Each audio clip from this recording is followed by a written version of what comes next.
In a world where hypnosis podcasts come and go, one man is here to deliver a knockout, no-holds-barred approach and deliver electrifying interviews with the world's top experts so you can discover the secrets to their success. Introducing the Hawaii Hypnosis Podcast. Subscribe to the newsletter and get instant access to 4 free skill-building audios that utilize a revolutionary hypnotic approach to improve your skills from the inside out. It's practically bulletproof. As a member of Hawaii Hypnosis, you'll join the ranks of the movers and shakers in the hypnosis and NLP community and discover how to significantly improve your skills from the inside out.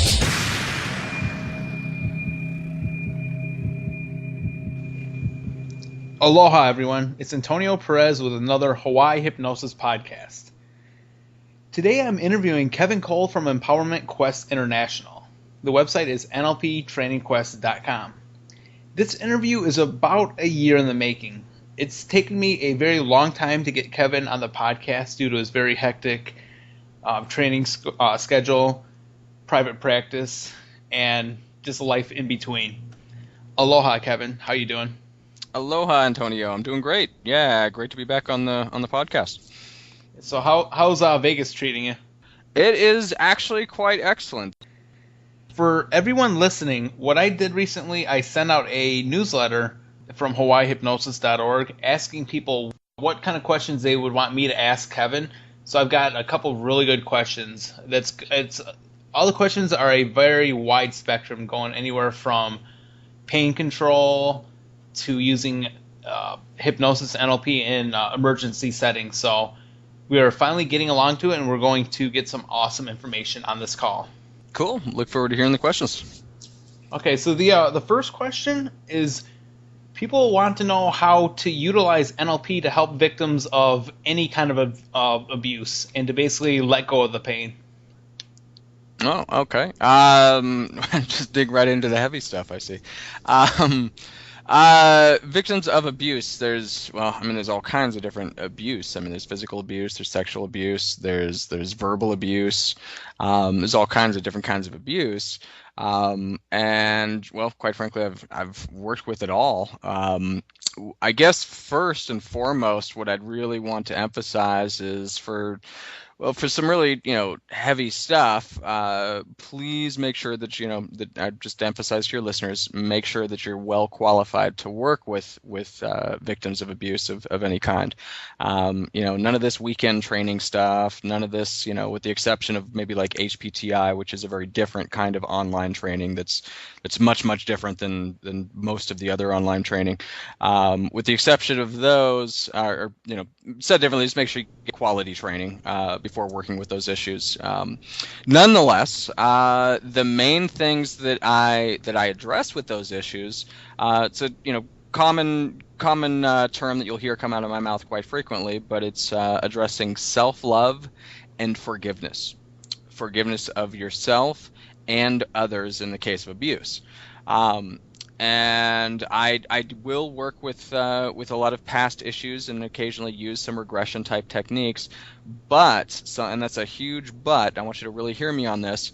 I never use any kind of regression techniques, and that when I use them, they're more along the lines of timeline techniques. But I never use those until I have really helped a client to experience a great deal of pleasure and really be able to achieve that self-love and at least some of that forgiveness, at least for themselves, in the present, as opposed to just taking them back and digging up a bunch of stuff and going through sort of a purging of emotions that I know that some people will do. And there's a lot of specific techniques that I'll utilize. I'll use anything from something that I consider to be as safe as EFT, emotional freedom techniques. I consider that to be an awesome kind of all-purpose power tool that's very safe to use. But please hear me on this. That doesn't mean without proper training. Please do make sure that you have proper training. But it's a very, very simple technique, and it helps to neutralize things before moving forward. And what I mean by that is that with some of the, or many of the cases that I work with where there's some pretty extreme traumas there, before I even have them really go near it, I want to make sure they neutralize those negative emotions so that we can really help them to fill themselves up with what they really needed at that time. Does that make sense so far, to Antonio? Oh yeah, that makes plenty of sense. And from my opinion, if you don't deal with the emotions, you might be able to do like the fast phobia cure, but it's almost like there's going to be a vacuum there. The change might be temporary. It's almost like having a hypnotic Band-Aid. Yeah, well said in a lot of ways, actually. I think fast phobia cure is a great technique. I use it quite frequently for, well, obviously mostly for phobias, but I have used them for specific traumas. And I actually have a lot of psychotherapists that I've trained over the years that really love that technique for working with like post-traumatic stress, specifically in times of war, things like that.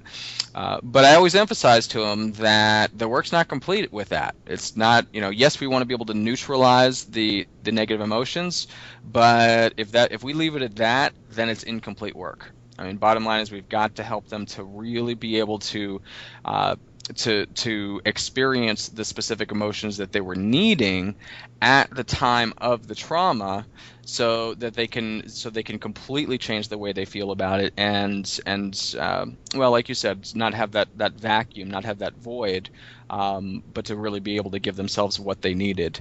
And again, I mean, any really quality training is going to teach you how to do that, but I do want to emphasize, I know that a lot of people listening to your podcast, or just a lot of people on hypnothoughts and things like that haven't really experienced really quality live training yet, and that's definitely something that's really important if you're going to be working with victims of abuse and things like that.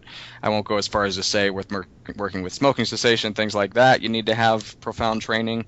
I could name tons of people that could train you to be able to do that quite well. But when it comes to victims of abuse, please make sure you know what you're doing. Join the ranks of the movers and shakers in the hypnosis and NLP community. Subscribe to the newsletter and discover why this podcast is taking the world by storm. People want to know how you decide which process to use, or if you just use the basic dynamics, being submodalities, etc. And you design the interventions on the fly. Well, I definitely work much more on the fly, if you will, than having a set protocol. I like to refer to human beings as being basically the ultimate variable, meaning that everyone in front of me is going to be different. And even though human beings are not all that completely different, they're going to be different in that moment in time. So I'm not a big cookie cutter kind of guy, meaning I don't just use specific techniques and use them step by step. I structure pretty much everything that I do according to who's in front of me. And I think that's really, really important. If you want to, simply put, if you want to do great work, you've got to really be flexible. But definitely, to answer that question more thoroughly, absolutely, I use submodalities, and I use countless other technologies or techniques as well. And of course, so many of the, as people may or may not be aware, so many NLP techniques are basically structured submodalities. Mapping across, that's submodalities, but it's just a more structured way of using it, along with most other NLP techniques, with the exception of like parts work, things like that. That's not so much submodalities as much as a completely different kind of set of techniques. In regards to submodalities, I'm going to have two types of people listening to this: people that know what submodalities are and people that don't know what submodalities are. For the people that don't know what submodalities are, could you give a brief description of what they are and how you can utilize them for change? Yeah, absolutely. And thanks for mentioning that, Antonio, because I sometimes forget that, especially if I'm doing interviews like this, I sometimes forget that people don't know what submodalities are, and understandably, because it's not a real word. You won't find it in any dictionary. Simply put, the simplest way that I could put it is that submodalities are different aspects of specific modalities. And let me expand on that so it actually makes sense. I know that it doesn't yet. But of course, we've got different modalities of how we process information, different representational systems of how we process information, which are just simply visual, of course, how we see things, auditory, of course, how we hear things, kinesthetic, meaning how we feel things, emotionally mainly. And then, of course, we have what's referred to as olfactory and gustatory, which are just simply taste and smell. So again, we've got visual, auditory, kinesthetic, olfactory, and gustatory. And submodalities, in the simplest way of putting it, are just different aspects of how we process that information. So, for example, when it comes to visual, we'll just refer to that as a modality for the moment. Submodalities of visual include, for example, if we imagine something in color or black and white, if we imagine it up close or far away, if we imagine it really sharp and crystal clear, or if it's kind of hazy.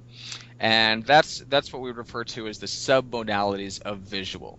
And then, for example, auditory, it could be where we imagine hearing something, meaning sometimes if we're remembering somebody else's voice, sometimes we'll hear it more on the right, sometimes more on the left, sometimes we'll hear it loud and clear, sometimes we'll hear it really quiet. And having this knowledge and also the knowledge of how to change these quote-unquote submodalities helps us greatly to be able to change the way we feel about certain things. There's a quote by an unknown quantum physicist, which is just simply, when we change the way we look at things, the things we look at change.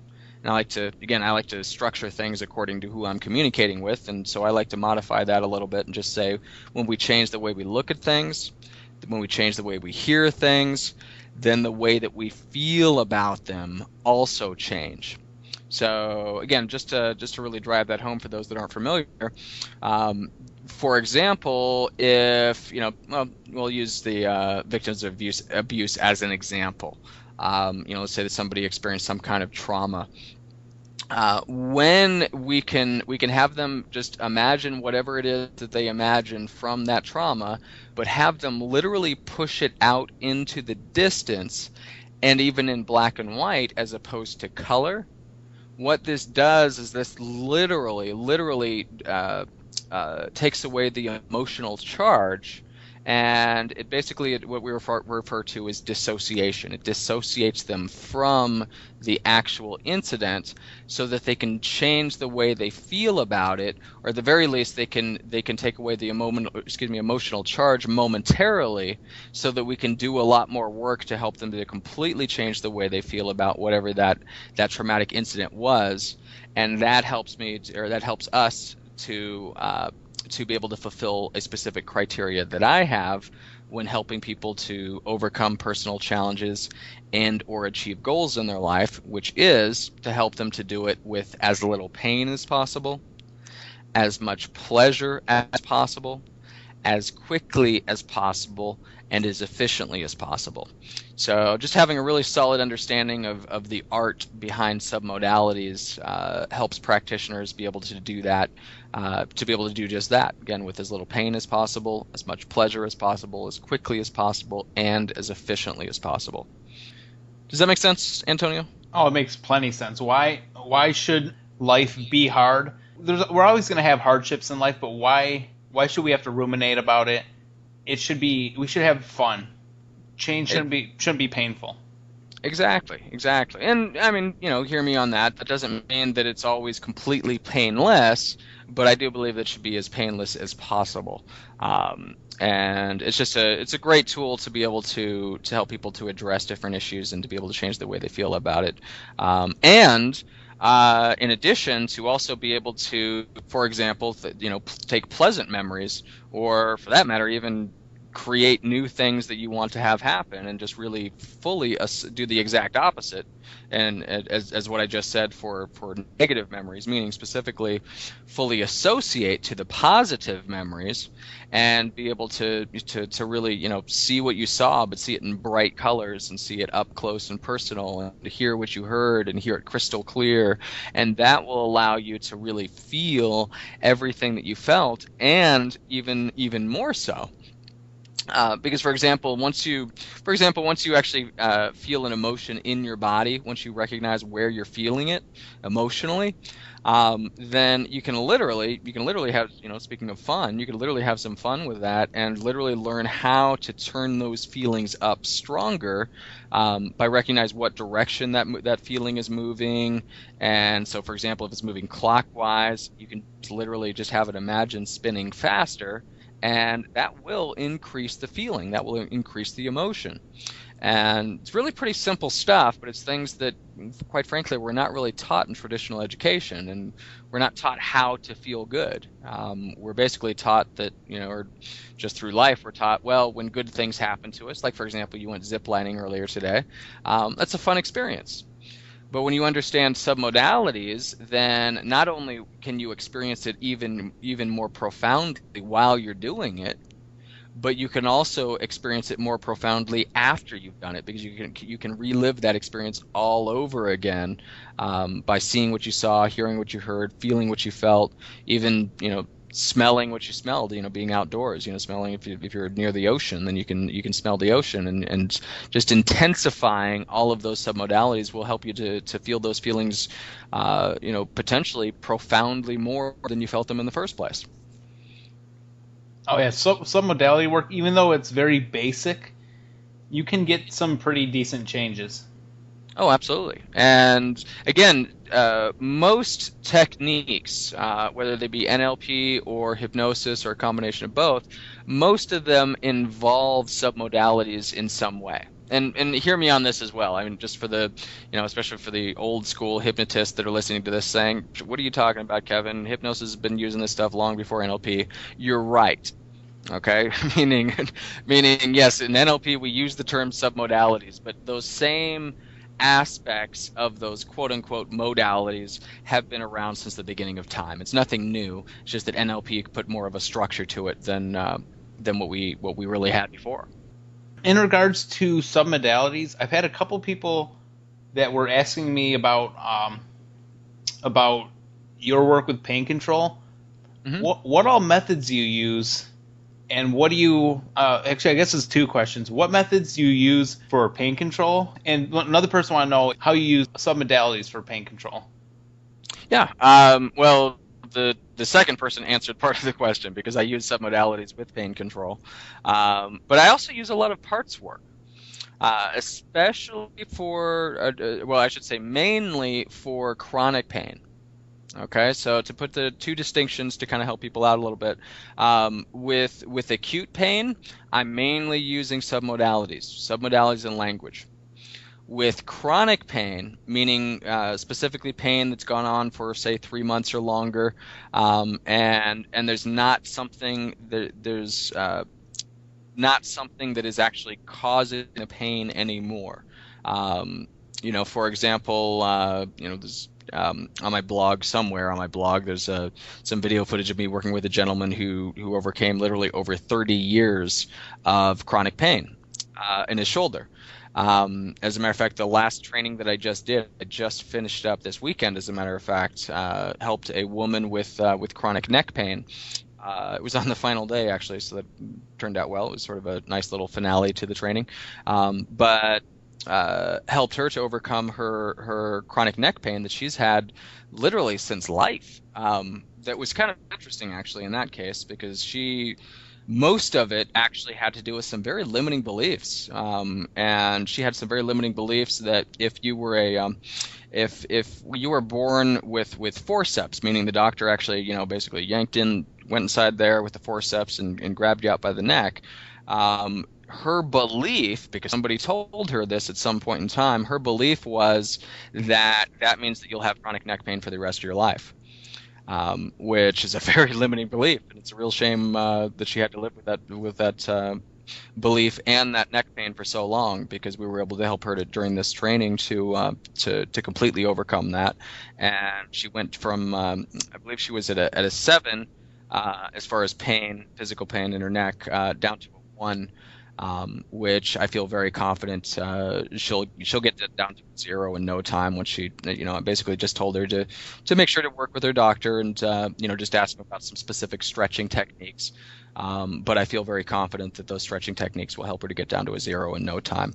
But of course, as I want your listeners to be listening to, I did highly recommend that she speak to her doctor, her medical doctor, about that. Because if we start telling people to do specific stretching exercises, next thing you know, we can be accused of practicing medicine without a license. So we do need to make sure they work with their medical doctor in that regard.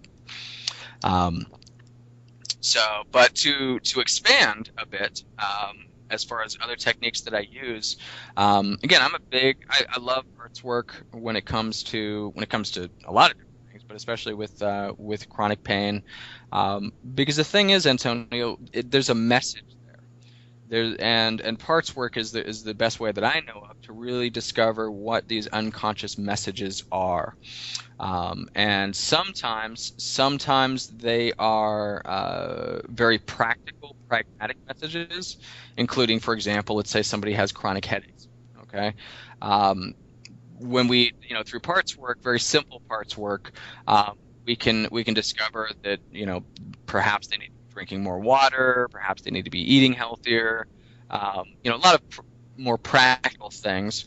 But at the same time, it can also help us to address a lot of emotional components. And what I'll oftentimes do is combine some timeline work with that and be able to address like some significant emotional experiences that are attached to it. So let's say, for example, somebody had have chronic pain due to a car crash of some kind. It's not at all uncommon where that physical pain, what's going on is it's really attached to a lot of emotional trauma as well. And when we help them overcome the emotional trauma, guess what magically happens in the process? Especially if we are certain to give them that suggestion, which is, I always like to sort of stack the deck in my favor in that regard. So I do make sure to give those suggestions as well. But nonetheless, simply put, it's extremely common where somebody with chronic pain, it's attached to some kind of emotional component, and when we take care of that, it really takes care of things tremendously. And that said, to give your listeners some things to work with, or some ideas of how I work specifically with acute pain. A little bit of static there. You still there, Antonio? Yeah, if you want to go back to, I was moving my arm, my headphones popped out. Gotcha. So nonetheless, when it comes to acute pain, meaning pain that there's something going on with the body. So let's just say, for example, one example of acute pain is if somebody cuts their finger, or worse, let's say their finger chops off altogether, God forbid. That's going to be some definite acute pain going on there.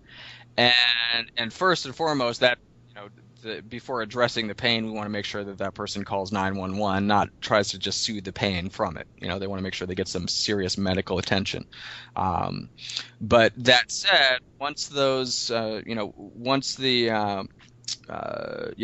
we've got some medical attention, there's absolutely a lot that could be done via submodalities to really minimize, and hear me on this, Antonio, to minimize, not take away, but to minimize the acute pain. Because with acute pain, you do not want to take away all of it, okay? Because that's, if you take away all of it, then they might think, oh, well, I guess I don't really need medical attention after all because it's feeling better. I don't feel the pain anymore. So we want to make sure to never remove acute pain completely. We always want to make sure to keep a healthy amount of it. But nonetheless, there's a lot of different ways of working with that. one of the main things is basically, let's say it's an emergency situation and somebody is just, they're in excruciating pain. Let's say they're a burn victim, which is just incredible pain, quite potentially one of the worst pains that you could feel. First and foremost, just moving their attention away from the injury, moving their attention away from, in this case, the burn, and just asking them other questions. One of the things that I do if I'm working with somebody in acute pain, I like to find out if they have kids. And if they don't, then I work with something else. But if they do have kids, then I just simply ask them about their kids. And I'll start a conversation about that, and I'll even, I'll say, I'm curious, I don't have kids, and what's that like the first time that you hold that child in your arms, when the time where they're safe and you're safe and everyone is safe. And please hear me on that, by the way, when I say everyone is safe. The reason I do that is to keep them, just in case there was any negative things that happened during a birth for one of their children. The last thing I want them to do is be thinking about that. So I'm really focused them on a safe time. And I can't tell you how much that really takes people out of whatever negative emotion and or feeling they were having, and really shifts their focus in some pretty cool ways. So that's one of the main things, just shift their focus, okay? Get them focused on something else, something positive. May sound overly simplistic, but that can make a huge difference. In addition, Antonio, one of the things that I like to ask people, and there's a very specific way that I like to ask, which is just simply, I ask them what if the pain that they're feeling, or I like to change the word from pain to discomfort, so that it's, I try to avoid the word pain as much as possible. But nonetheless, I'll ask them, so if this, this discomfort that you're feeling, of course you're feeling it, but if it had a color, I'm curious, what color would it be? And again, let's say it's a burn victim. Okay, let's say it's somebody that has a 3rd-degree burn. Then, they're most likely going to say, well, it's bright red. Then I just simply ask them, I'll ask them, well, I'm curious, if you were to imagine that as blue, if you were to imagine that as blue right now, how much better do you think it would start to feel?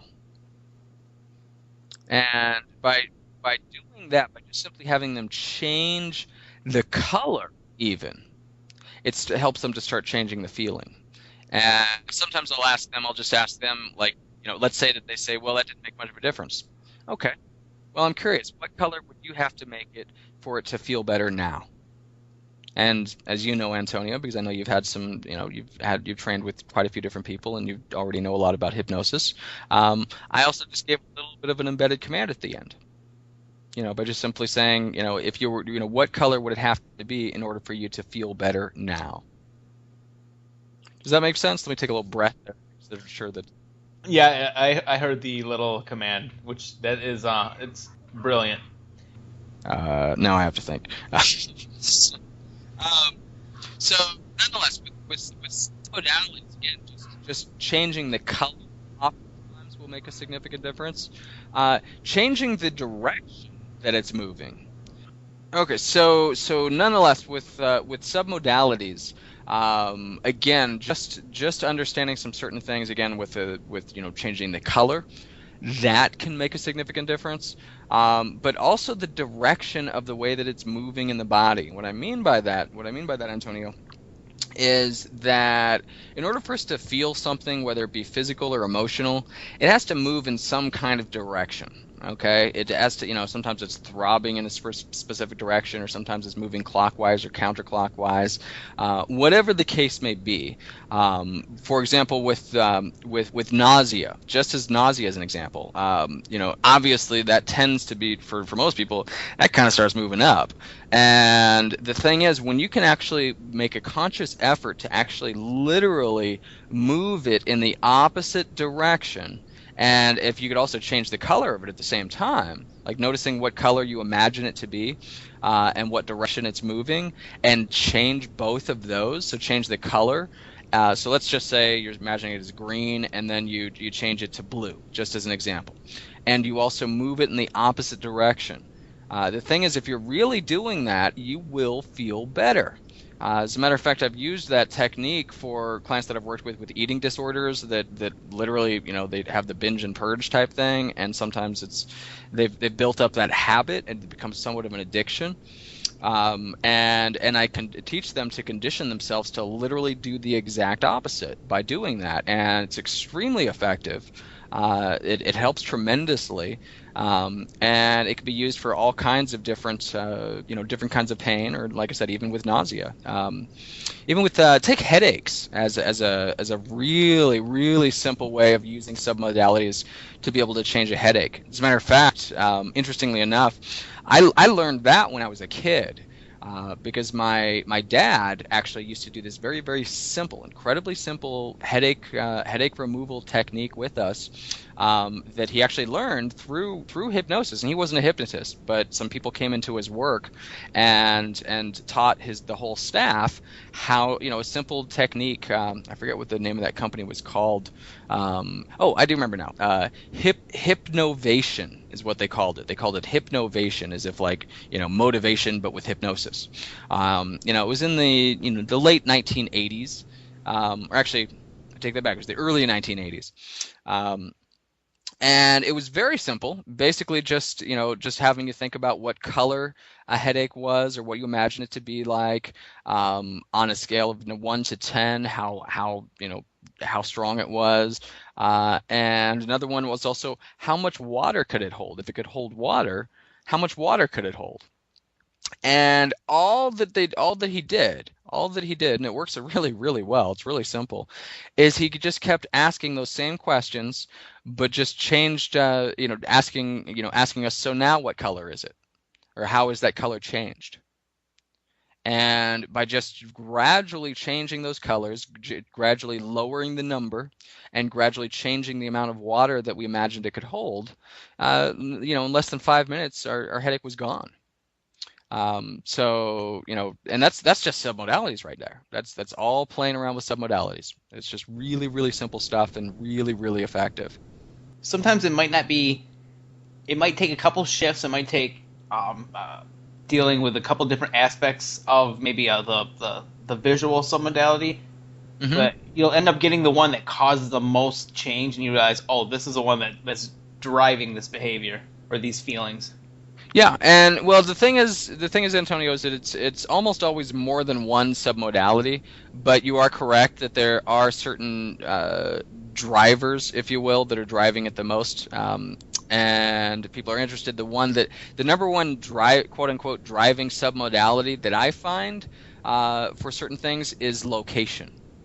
So, specifically if we're seeing something up close or far away, or if we're seeing it to the right or left, just by changing that location, that one in and of itself seems to make the biggest difference. But there's, why not use them all, and play around with all of them to see, how you can make the biggest difference. I know a lot of people, even myself in particular, actually get into hypnosis and NLP to help themselves. Mm-hmm. How do you use your skills at a personal level in everyday life, and has there been any times when it hasn't worked for you? Good questions. First of all, yes, I definitely use these all the time for my own personal development. And quite frankly, these days, I try to keep it as simple as possible. I simply put, I have a much larger toolbox than I'll ever need for myself. And I've just found certain things that I find the most helpful for me. Quite frankly, just so much of it is really just prioritizing balance. And some of it really doesn't even have that much to do with NLP, quite frankly. Just simply, simple breathing exercises that I do. And just one that has absolutely nothing to do with NLP, quite frankly, but that your listeners may or may not find a little bit odd. But chanting is one of something that's I've been doing probably for the last year or so, just to really help me to establish balance. Because the thing is that I don't really need the major tools anymore, because how do I put this? The thing is that I use NLP to help people to overcome issues in their past, to learn how to really live and experience how to live passionately in the present, and then to ultimately discover and live their true purpose in life. That's how I use NLP. And the thing is, I've already used that for myself in all of those ways. So I don't really need that much of it anymore, quite frankly. Now it's just a matter of just, keeping balanced with where I'm at nowadays, if that makes sense. And I don't really use that many quote unquote techniques that much anymore. I'll play around with things where I'll, specifically if I want to really indulge in a specific experience, then absolutely I utilize some modalities, but it's much more of what we refer to as an unconscious competence nowadays, meaning I just do it. I don't really put much conscious effort into it. I just do it. So it's kind of a tricky question to ask as far as which specific NLP and hypnosis techniques I use on a consistent basis. I will say this. One of the things that I use mostly for myself these days, and that also has a lot to do with just really prioritizing balance, is really understanding my specific values in life and really prioritizing those. So to give you an example, the thing is I have a number of specific values that are really important to me, my core values, if you will, which I've used NLP to help me to really elicit and discover those core values. And occasionally, which is normal, I will find that I'm a little out of balance, just don't feel quite as satisfied in life as I would like to.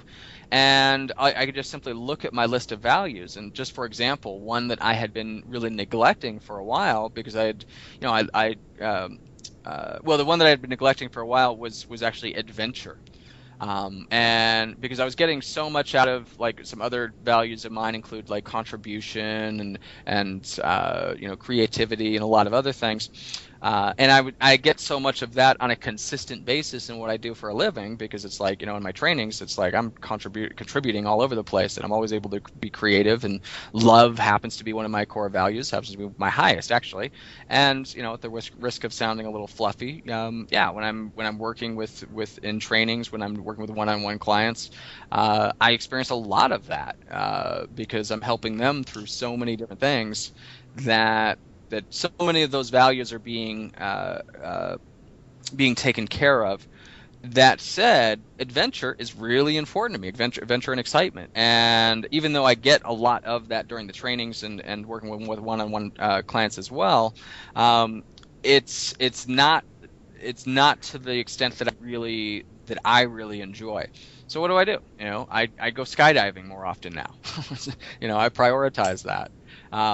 So simply put, again, just understanding core values. So probably not the most exciting answer, quite frankly, because again, I use all of these tools with my clients, but to help them achieve those things. But I've already achieved those things, so I don't really use that much on myself anymore. Now, about core values, do you have a simple exercise you could describe now that will help people to figure out what their true core values are? Yeah, simple. Ask. meaning ask themselves what specific thing. Let me break down core values for you in the simplest possible way. I look at core values as core emotions. What specific emotions are most significant to you? What are most important to you? Again, some examples of mine are, love, contribution, freedom, adventure, excitement, health, even though that's not so much of a emotion, it's still important to me. These are some examples of core values. And the thing is that when people can understand what specific feelings make them happiest in life, then they can prioritize them and they could strategize how to feel them more consistently. And the thing is, my sincere belief is that when we really understand our core values and prioritize them and strategize them so that we're living them on a consistent basis, Antonio, my sincere belief is that when we do that, we're truly living our purpose in life. Because the thing is that I think that our true purpose in life is much simpler than what people make it out to be. or what people think it's supposed to be, or think that's big, huge, complicated. Oh, what's my purpose in life? What's it all about? It's really pretty simple in my opinion. The thing is that I really pay attention to a lot of things in life, and that's something I've learned to do over the years. But nonetheless, when I really look at every other organism on this planet, I look at every organism on this planet and I see that everything on this planet lives, grows, evolves, and contributes. I don't see why human beings should be any different. And the thing is that the only distinction is that human beings have these things called emotions.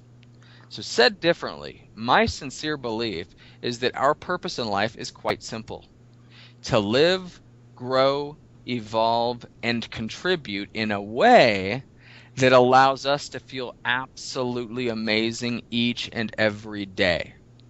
And we can only feel absolutely amazing each and every day is if we understand what feelings are most important to us that allow us to do that. And then we need to be able to prioritize and strategize how to live those, how to experience those feelings on a day-to-day basis, so that we truly have that balance. So now that said, I'll throw in something else that I think is actually pretty important to mention. Basically, I basically just told you, my formula at least for really living your true purpose in life. That said, Antonio, there's two pieces that need to be taken care of in my experience, and I've worked with thousands of people. In my experience, people are not ready to truly live and to really discover and live their true purpose in life until they take care of two other things. And those two other things are taking care of any significant issues in their past and really living and experiencing how to live passionately in the present, how to feel good in the present moment. And by the way, even though I say that in that order, taking care of issues in the past and living passionately in the present, I mean taking care of those in the exact opposite order. I just say it that way because it's more linear, past, present, future. But I do believe that it's crucial that we really learn how to feel good in the present before we can take care of the stuff in the past. Because we can't take care of the stuff in the past if we don't know how to change the way we feel about it. We can't change we don't know how to change the way that we feel about it if we don't know how to feel good in the present. Does that make sense, Antonio? I know I'm throwing a lot at you guys. Oh, that makes plenty sense. Cool. You're listening to the Hawaii Hypnosis Podcast. Can I ask you to subscribe to the podcast on iTunes by going to hawaiihypnosis.org/iTunes and give us a 5-star rating? One question that I got from a couple people. Mm-hmm. People are wondering, how does NLP work on psychiatric patients? In other words, people who are manic, psychotic, etc. That's a challenging question, quite frankly. First and foremost, when you're talking about people that are psychotic, that's not an easy one, Antonio. First off, hopefully obviously to everyone, if you're even going to go anywhere close to that, obviously you need a lot of training, and you don't just need a referral from a licensed psychotherapist. You need to be working with them in the same room, and have them supervising if you're going to be working with a patient that's and yes, I intentionally use the word patient as opposed to client. If you're going to be working with a patient that's psychotic, simply put, I don't recommend it. I don't have the desire to work with people that are literally psychotic. I've worked with certain things that I worked with clients with some pretty serious mental challenges, including schizophrenia. I have worked with that, but I did not consider them to be psychotic, and they were not. They were definitely, even though they were on antipsychotics, they were not considered to be what we usually think of when we think of psychotic. They just had, I guess there's no such thing as a minor case of schizophrenia, but they were pretty high functioning schizophrenics, and I did work with a licensed psychotherapist in that regard, to help them with stress management and things like that. But simply put, as a general rule of thumb, I tell people don't even go there. With manic, specifically manic depressive or bipolar, you can, but again, definitely make sure that you really know what you're doing, and absolutely make sure that you are working in conjunction with a licensed psychotherapist. It can be extremely dangerous not to. But there are certain things there are certain cases of bipolar and manic depressive that you can help with, but they're not easy. They're not easy at all. Interestingly enough, I found the schizophrenics easier to work with than the bipolars. Why do you think that is? Simply because of the dramatic mood swings.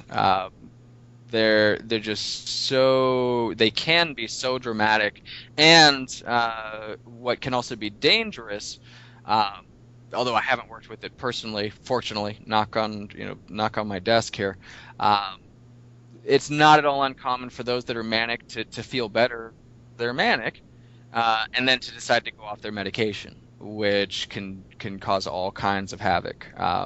So there's a lot of dangers with it. There really is. As a general rule of thumb, I say just leave it to the world of psychotherapy. But if you have enough experience and you decide to work with it, definitely, it's doable. But you really got to work closely with their psychotherapist, and period. With all that being said, what if somebody works in the emergency field already, and there's somebody that is having a psychotic experience, a manic experience? Are there any, I don't know if I can say simple ways, are there any ways that you can use to try to help them, to try to get them, to come back to reality, to kind of calm down a bit? It's a good question. I actually have an interesting answer to that. First and foremost, the thing is that, bottom line, you've got to make sure you're working in conjunction with a licensed psychotherapist. Okay, you've got to make sure there's no ifs, ands, or buts about it. That said, I've got an interesting story, very interesting story, where many years ago, it was actually at one of my very, very first NLP trainings, and I happened to be staying at a hostel. Because one of my first trainings. I didn't really, didn't have tons of cash to throw around, so I was staying at a hostel to save some money. And it actually happened to be, the hostel was in Flagstaff, Arizona, and the training was in Sedona, Arizona. And I was staying, the bunk that I was above a bunk with a schizophrenic. The schizophrenic was below me. How did I know that he was schizophrenic? I knew that he was schizophrenic because he was yelling, and beneath me, some pretty crazy things, including, "Jesus, please help me to kill them all. Their blood must shed. I must slaughter them all tonight." Some wording along those lines, which obviously had me a bit concerned.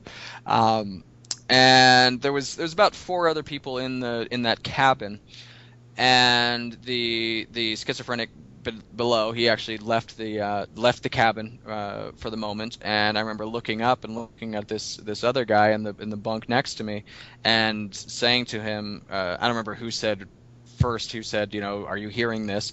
But I remember saying to him, "All right, I'm going to go to the front office. We obviously have a big problem here, that could get potentially pretty ugly."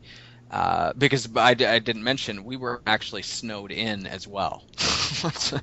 Kevin, if you don't mind me interrupting, this already sounds like a sequel to The Shining. Yes, exactly. It's if you imagine The Shining, that's what I felt like. Nonetheless, I go to the front office. The front office is closed for the night, of course.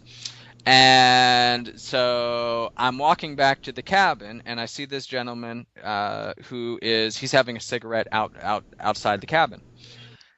And I'm asking myself, I'm sitting there asking myself, oh boy, what can I use? What do I know? And please hear me. This is a fun story, but this is not something you just go up to some, schizophrenic in the park and start doing.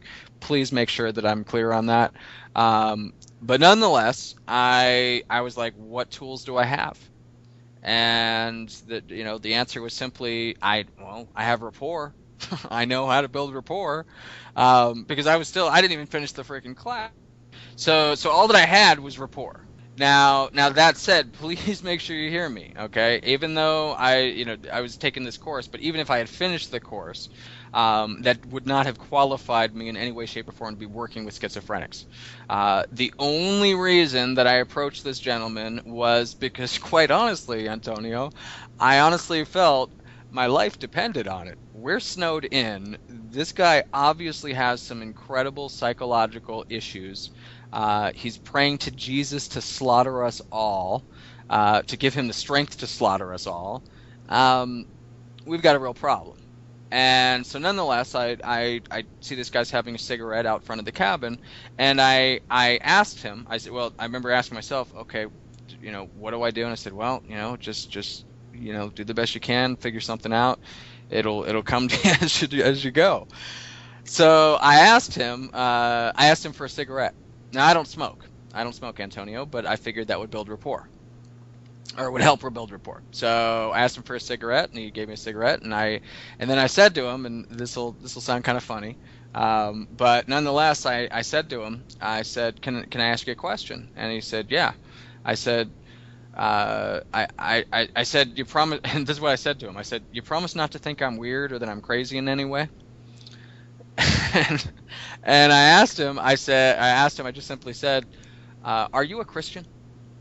And what I'm intentionally trying to do here is I'm trying to build this rapport with him, because something tells me that he is a Christian, because he's, yelling for Jesus to help him to kill us all. And, of course he said yes. And then I said to him, I said, okay, you promise not to think I'm crazy. Now, what was I doing? Okay, I was making him feel sane, or at least I was making him feel a little bit more grounded, because I wasn't, I'm saying, you promise not to think I'm crazy. Of course, this guy probably thinks that thinks that he's a little bit crazy. At least I would imagine he would. Nonetheless, I said, you promise not to think I'm crazy? He's like, no, what? And I said, well, this may sound crazy, but the thing is that I just feel like Jesus Christ sent me here tonight to just have a conversation with you. I know that may sound crazy, promise not to think I'm crazy, but that I don't know. It's just, I just kind of hear this voice, and it just kind of tells me that whatever. And so I actually was, this guy is actually really starting to like me at this point. And so then what I did, and this is something that quite frankly is something that I think is really valuable, and I've used it for a lot of different people in a lot of different situations. As a matter of fact, I even mentioned it to you earlier as far as somebody in excruciating pain. If they have kids, I get them to talk about their kids. So nonetheless, what I did was I asked him. I simply said, I'm curious. Do you have kids by any chance? And he said, yeah, I have a daughter. And then I said, really? Do you have any pictures by any chance? And he said, yeah. I was like, can I see them? I just make a conversation. And so he's showing me pictures of his daughter, and he's talking about his daughter, and I could see this. Well, I should mention that I forgot to mention actually. The whole time, or at least a good portion of this time, this guy is literally pointing at his neck, pointing at his neck, and then kind of like pointing away from his neck. Hopefully that makes sense, and you can't really see what I'm doing, but he was imagining snakes coming out of his neck.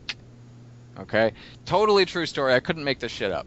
I'm sorry, Antonio. I didn't mean to swear on your podcast, but nonetheless, this guy's imagining snakes coming out of his neck.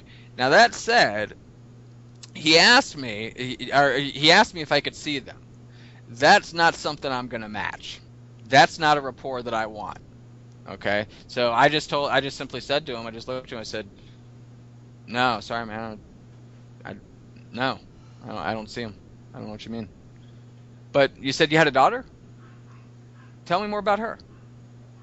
And what I was doing, literally, what it was getting his attention away from what he thought he was seeing, what he thought he was experiencing, got him away from his craziness to some degree, at least, and grounded him by, grounding him, like, helped him to come back to planet Earth here a little bit, by asking about his daughter and really having him talk about her. And next thing you know, he's pulling out this yellow piece of paper and telling me, he's saying, "Can I be honest with you about something?" I said, "Sure." And he pulls out this yellow piece of paper and he's showing me his I forget what they call it when they dismiss somebody from a mental hospital. I forget the term. Nonetheless, he's telling me, he's saying, I have some issues. I was just let go of a mental hospital. And and the guy, I could just feel the guy was becoming more grounded, and so we just kept talking, and and eventually I just shook his hand, and I just kind of tapped his shoulder a little bit and just told him to have a good night.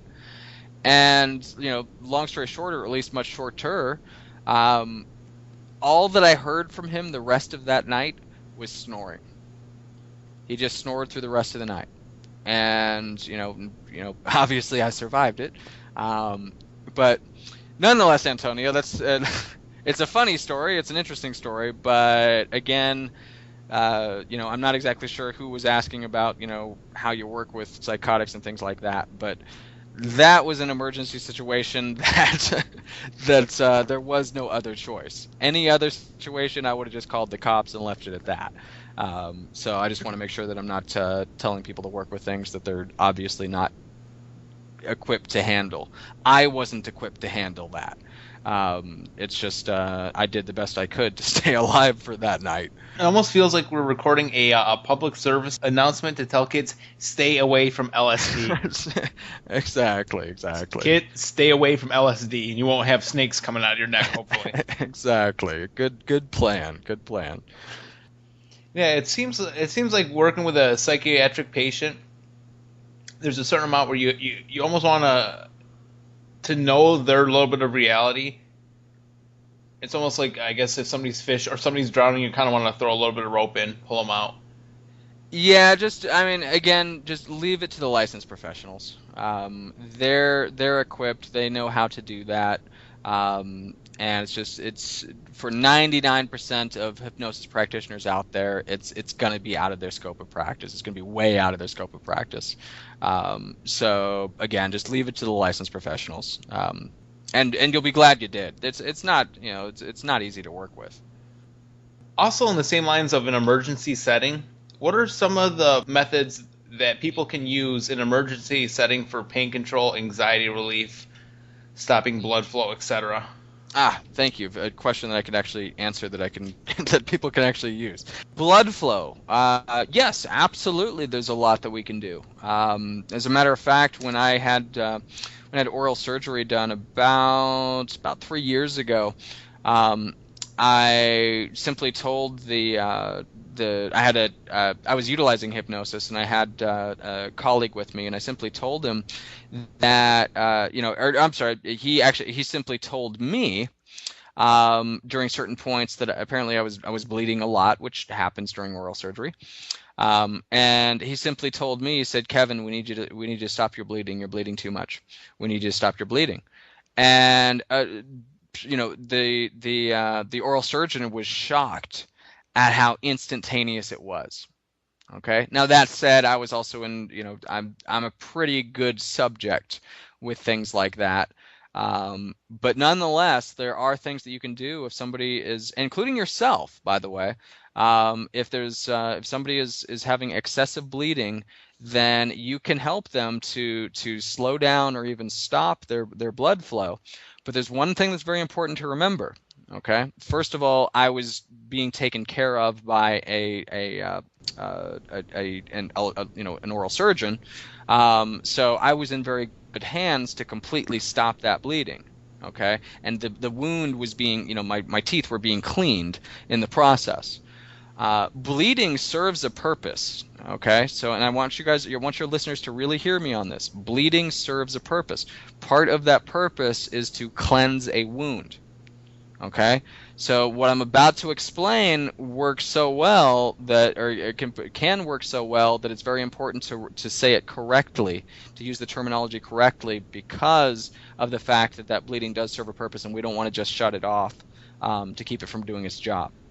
But nonetheless, what I'm getting at is that you can simply have someone say that it has excessive bleeding, and I'm going to say this pretty smoothly because I actually want people to write it down because it's very important to say it in the right way. But just very simply, as soon as your wound has cleansed itself properly, you can stop your bleeding and save your blood. So let me repeat that so that it's very clear and concise for everyone. As soon as your wound has cleansed itself properly, you can stop your bleeding and save your blood.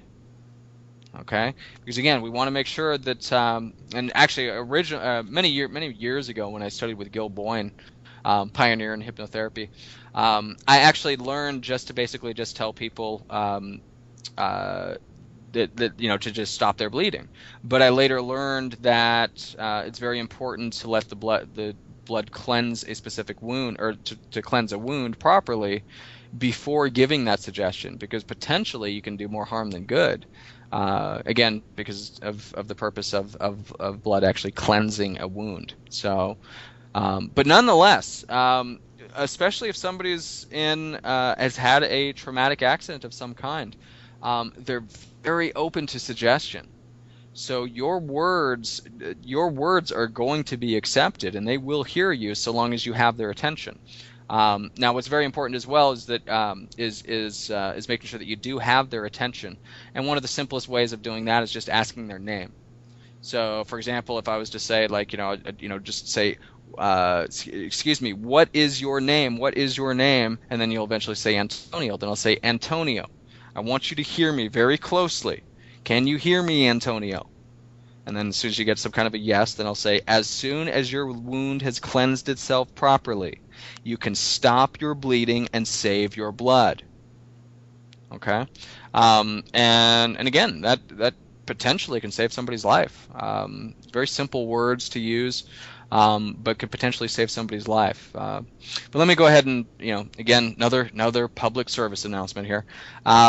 Please remember, in emergency situations, we are, at least I'm not, and you're not, Antonio, and I don't think most of your listeners are, but we are not professional, we are not licensed medical practitioners of any kind. First and foremost, call 911. Okay, call 911. If you're not able to call 911, a good thing that you want to do is, for those around, don't just say call 911. Ask somebody. Just say you. What is your name? You hear their name and then repeat back to them. So, for example, Antonio.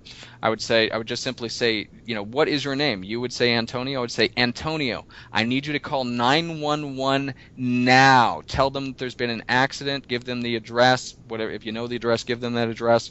But you need to speak very, very direct and, quite frankly, authoritarian. This is not a time to be Ericksonian. Okay. You need to be very direct in your communication, so nonetheless, again, make sure that you call 911 first. That's first and foremost, and then yes, you can give those suggestions for them to stop their bleeding. Just simply continue giving them those suggestions if need be. But when medical help arrives, get out of their way. Okay. Just get out of their way. It's not, you are not, neither one of us are licensed medical practitioners. Let the professionals do what they do best. Okay, we did a great job until the proper proper authorities arrived. But when they get there, let them do their job. And I know most people will probably be like, well, of course, but it's very important to emphasize anyway. So that's it. I think you also asked me about pain control in emergency situations. Again, same as I said before. With acute pain in an emergency situation, that would be acute pain. And there's a lot that you can do as far as changing those submodalities. Just simply asking them, if you were, what color do you imagine this to be? What color do you imagine this feeling to be? And, so again, let's say it's a burn victim. They say, well, it's red, it's bright red. Well, if you were to imagine it as blue, how much better would that feel? And if that's not working, then say, well, what color would you have to imagine it to be in order for it to feel better now? Okay. And just like with anything else, noticing what's working, noticing what's not, changing your approach accordingly. Again, just changing their focus, having them change the way they're associating to whatever it is, and basically just helping them to dissociate from the situation through different kinds of techniques. Again, asking about family members, asking them about anything, and I've been in some situations where I've just wasn't they didn't feel like sharing a story, so I shared a story, but I would engage them in it, and keep their attention, and it just keeps it away from the physical pain of it all. So I would say, so as a general rule of thumb, no rapid inductions, no ripping the arms out of the socket. Yeah. First of all, there's no need for any inductions. They're already in trance. If it's an emergency situation, then they're in trance. That's why I say just give the direct suggestions. But yeah, of course, I know you were joking as well. Yes.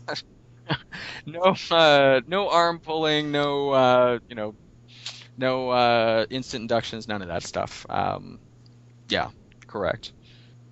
With a life-threatening situation, maybe if they've been in an accident, they're gonna have a certain level of anxiety. How could my listeners that are, and I actually do have quite a couple listeners that are paramedics, etc. How could they help somebody to deal, or how could they help somebody with anxiety relief in that kind of situation?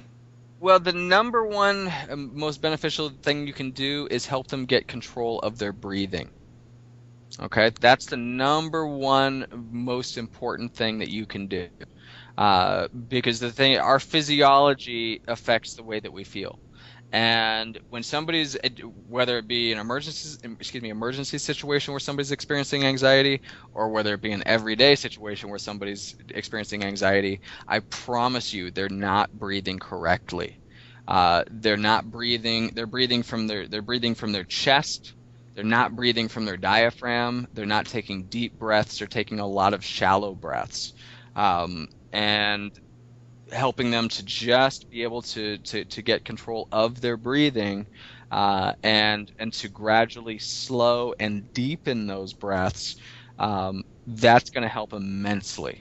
And again, just also keeping their mind off of whatever is going on, having them talk about something else, having them focus on something else. That, without a doubt, that's going to help considerably in an emergency situation.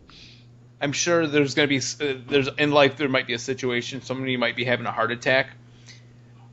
If their relatives are freaking out, is a good chance that can make the situation even worse.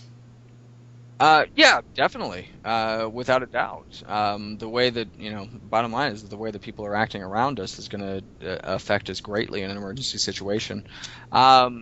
Yeah, there's same rules apply. There's a lot of things that somebody can do in that situation to help calm the relatives. Having them, emphasizing to them that the number one best thing that they can do, what's most important that they can do to help that person who's having the heart attack, or whatever the case may be, is for them to be calm, because that other person is just going to follow their lead. If they're freaking out, that person having that negative experience is going to be even more freaked out. So just helping them to understand that, and just being straight up with them and just saying, the best thing that you can do, the number one most important thing you can do right now is to listen to every word that I say and to slow your breathing now. And to pace them with that, or to lead them there, to just show them what you mean. There's a lot of, there's a whole art form in regards to emergency situations that your listeners can learn about. There's actually a book that I highly recommend. That's called "The Worst Is Over." Is a great book for what to do and what to say in emergency situations. Highly recommended. You can get it on Amazon for probably $20-25, something like that. Join the ranks of the movers and shakers in the hypnosis and NLP community. Subscribe to the newsletter and discover why this podcast is taking the world by storm. For people that want to have a private practice, what's the best way to market your services? The best way to market your services, I get this question a lot. My favorite way, and there's many ways of doing it, but my favorite way is public speaking. Getting yourself in front of groups of people and giving them profound and undeniable experiences of what you do. Not just talking about what you do, not just showing people what you do, meaning not just giving demonstrations, but giving them profound and undeniable experiences.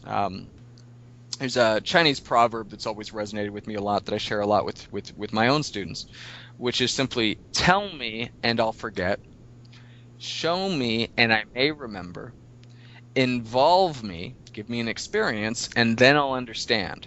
And as I mentioned, I think that everything should be structured to the person that you're communicating with. So I modify that quote slightly to, for your audience that I'm communicating with, and to answer that question more thoroughly, which is just simply, tell me and I'm not really listening. I've had a long day at work. My wife dragged me here to check you out, whatever. I'm really not listening. You just don't have my attention. Show me and, oh, whoop-de-doo, now I see that you can help that person, but how do I know that you can help me? Or for that matter, how do I know that person's not just a shill of some kind? That person's not just pretending to get some kind of a result. Whereas involve me, give me an experience of what you do, or preferably a profound and undeniable experience, and now I want to hire you. So I'll for the sake of time, I'll throw this out there pretty quickly. But my formula for public speaking, for what I do when I give live presentations, it's simply what, why, how, and how do you find out more. Again, I'm gonna say this pretty quickly so your listeners can maybe rewind or something to make to really get a clear idea of it. But simply, the what is what your topic is. So let's say, for example, you're doing something on weight loss. Learn how to lose weight by gaining health from the inside out with hypnosis. Kind of a lengthy title, probably too long, but I've used similar titles that weren't quite as long. Nonetheless, that's the what. That's what your topic is. So explaining to people what the topic is, why it's important to them, mentioning both why it's important to them, of what it's costing them, and what they will get from it. Said differently, apply both pain and pleasure. Okay? Standard Marketing 101, you apply pain and pleasure. So we've got what, why, how. The how is both talking about how they can have, by giving them valuable ideas and techniques that they've never heard of before, so that it sets you apart from everybody else. But also the how should be mostly profound and undeniable experiences. Okay? If you If you think that you're going to go out there and just talk about hypnosis or just talk about, especially just talk about NLP, you're really begging for trouble, because people are just going to get caught up in the lingo and the jargon and all that sort of stuff. They're not listening if you just talk about it. Give them experiences. Okay? Give them experiences. And then the how do you find out more? That's where you give people the opportunity to find out more of how they can hire you for your services. So again, the what, why, how do you find out more? There's actually a product that me and Craig Eubanks are putting together that should be out hopefully within the next few months, or the next couple of months, that we've been putting together that expands on that greatly. But if you look on HypnoThoughts, you'll look up. It might be kind of tricky actually to find it, but on HypnoThoughts, there's some stuff where I've talked about that and given away a lot of really, really valuable information on there in regards to marketing yourself in that regard. Yeah, that's that talk. I'm actually planning on setting a workshop up out here pretty soon on Kauai. It's gonna obviously be something about hypnosis, maybe doing it for like deep relaxation, stress relief. And what I found out, anytime if I'm doing street hypnosis, and for people that are listening that don't know what street hypnosis is, it's basically doing hypnosis in an impromptu setting. And notice I said hypnosis, I didn't say hypnotherapy. I don't do any kind of. I might do some really remedial change work. Maybe somebody has a little bit of like a small neck pain. Maybe they're a little tired. Maybe they want to wake up feeling refreshed. That's totally different than doing very therapeutic stuff. I don't want anybody, if somebody starts crying in public, that's not going to be conducive to their overall general healing.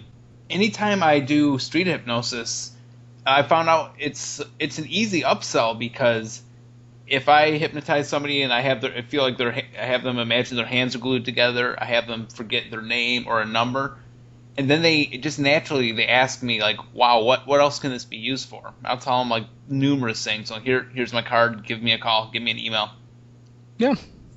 Yeah, absolutely. I don't, quite honestly, I don't do street hypnosis because I'm not very good at it. But absolutely, it's people get curious about it. Absolutely. So long as as long as you're staying within what's appropriate for street hypnosis, as you said, Antonio. Absolutely, people are going to be curious. Hand out cards. A lot of people will do stage hypnosis shows. Will hand out their cards for things like that. I think that's perfectly appropriate. Again, so long as you're staying within the realm of street hypnosis and not doing any kind of hypnotherapy on the street, of course. Yeah, not like I said, not too conducive. If they have an ab reaction, they just start laughing hysterically or crying hysterically. Not really good for them, and they might feel as if you have taken advantage of them. Yeah. Well, again, let me just say this: if you're going to be doing street hypnosis, make sure that you understand enough about hypnosis to avoid those kinds of things. Because same rules apply with stage hypnosis. Any excellent stage hypnosis instructor is going to teach you how to prevent those kinds of things from happening.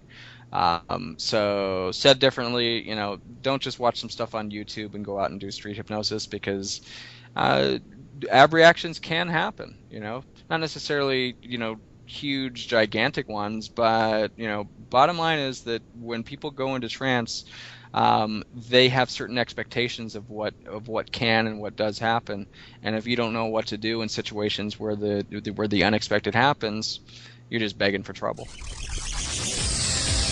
You're listening to the Hawaii Hypnosis Podcast. Can I ask you to subscribe to the podcast on iTunes by going to hawaiihypnosis.org/iTunes and give us a 5-star rating? Since I've never been trained with you personally, I don't really know what to expect. What could somebody expect to learn or even experience in one of your trainings? Well, Antonio, in general, the way that I teach my courses, or what people can expect to learn and experience, is a lot of what I mentioned earlier as far as the way that I work with my clients, meaning specifically the way that I work with my clients is that I help them to overcome personal challenges from their past, learn and experience how to really live passionately, how to really feel good, and how to really just how to enjoy life in some pretty phenomenal ways from the inside out in the present moment, and ultimately how to really discover and live their true purpose in life. In general, these are the things that that people are going to be learning and experiencing from both the practitioner and the master practitioner training. But that said, to give you a little bit more insight into just the kinds of things that people will be qualified to be working with others with, everything from sports enhancement to pain control, like we've been talking about, overcoming phobias, anxiety, decreasing stress, losing weight, of course, smoking cessation. Improving sales, pretty much you name it. It's designed to cover the whole gamut. Please hear me on this. I don't mean that everything's going to be covered in practitioner. I'm talking about both practitioner and master practitioner. But pretty much, the whole gamut as far as different kinds of issues. Again, with the exception of serious psychological issues. Those obviously are outside of a standard hypnosis practitioner's or NLP practitioner's scope of practice. But they're extremely comprehensive trainings. And the one thing that I really haven't learned yet, what I know about it, is the meta model, and just that alone is an awesome tool. It truly is. It has taken me from, quite frankly, somebody who had in the past some really pretty god-awful communication skills. Literally. I used to have some of the worst communication skills on the planet. It would make sense in my head. What I was thinking would make perfect sense to me, but I had such trouble helping other people to understand it, and for that matter, I had such trouble being able to elicit quality communication from others as well. Whereas really understanding and really implementing the meta model in a simple manner, meaning, quite honestly, the way that I do it, the way that I teach it is different than the way that a lot of traditional ways have done it, where I personally think it can be overdone and really take something that is designed for excellent communication and really just make it downright. I think the way that some people do it is just downright annoying. Which as I refer to as what's called a meta monster, somebody that tries to find what they call every little meta model violation, as they call it. It really was never meant to be that way. I've had conversations with Richard Bandler about it, and he said, he didn't create the meta monster for people to annoy the hell out of others, but that seems to be what a lot of people do with it. Yeah, it comes across condescending. It can. That's not the way it was intended, but that's the challenge where from when people just learn things from books or online or whatever, and just bottom line don't have really quality training and really learn the way that things are supposed to be. Kevin, what is the link for people that want to check out more about this training coming up? What is the link they can go to?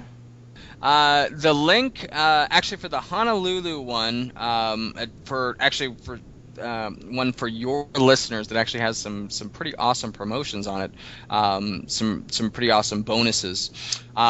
Just have them go to NLP Training Quest. That's QUEST .com/Honolulu, and I actually have that set up for them. And by the way, I should mention that at the time of this podcast, I only have 3 spots left for it. So I do not guarantee how long those are going to last. I don't guarantee anything about that. Excuse me, but I do have it set up so that literally people can get on board for a minimal deposit of I have to refresh my own memory on $295. Just a minimal deposit of $295 to get on board for that one. And I've got some pretty killer payment plans that I have set up. I know that most of your listeners, Antonio, are going to be local, so they're not going to need this. But if anybody non-local is interested, I've actually got an insane promotion where I'm offering to pay for your airfare, round-trip airfare, both to and from, for those that are taking both practitioner and master practitioner combined. You might be asking, why am I doing all this stuff? Simple.